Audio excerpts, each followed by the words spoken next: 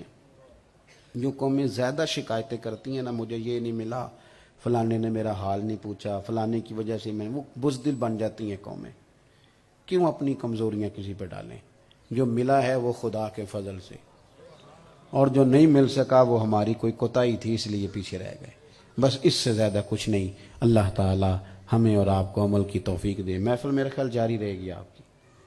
تو محفلیں سرکار کی ہیں، بندے تو آتے جاتے رہتے ہیں، تو ہم نظریاتی لوگ ہیں. میری خواہش ہے کہ آپ سارے بیٹھیں اور بیٹھ کے پروگرام کو سنیں. یہ کمال لوگ ہیں آپ کی محفل لینے والے، یہ جیت ہی گئے، انہوں نے اپنے ٹائم پہ خطاب کرا ہی لیا.